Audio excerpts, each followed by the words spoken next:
Installing the brake calipers. The tools you need to do this are a 5mm hex key, a torque wrench with a 5mm hex key attachment, some zip ties and some cutting pliers. Take the brake caliper and remove the plastic tab from between the pads.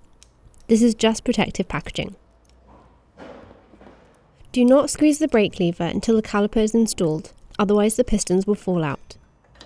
Gently place the caliper over the rotor, positioning the rotor between the two brake pads.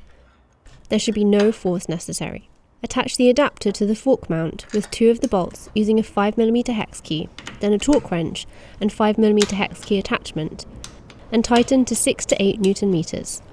Then secure the caliper bolts loosely so the caliper can move from side to side. Squeeze the brake lever a few times to bring the pistons to their normal position, then hold closed and tighten the caliper bolts into place with a hex key. Spin the wheel to check for any contact with the rotor. If the pads come into contact at any point, recenter the caliper. You can do this by looking through the top of the caliper to check where the pad sits in relation to the rotor. The rotor should be as central as possible.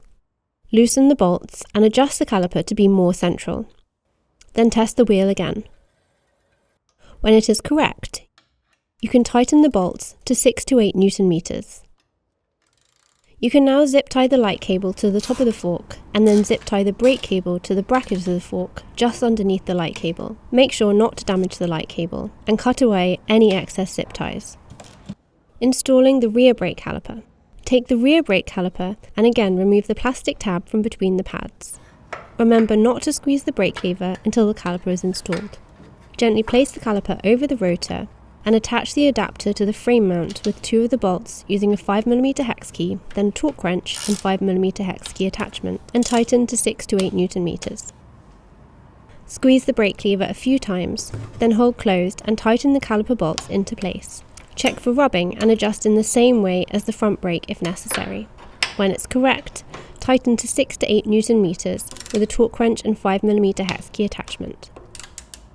Be careful not to get grease or oil on the brake pads or rotors, as this will severely compromise braking performance.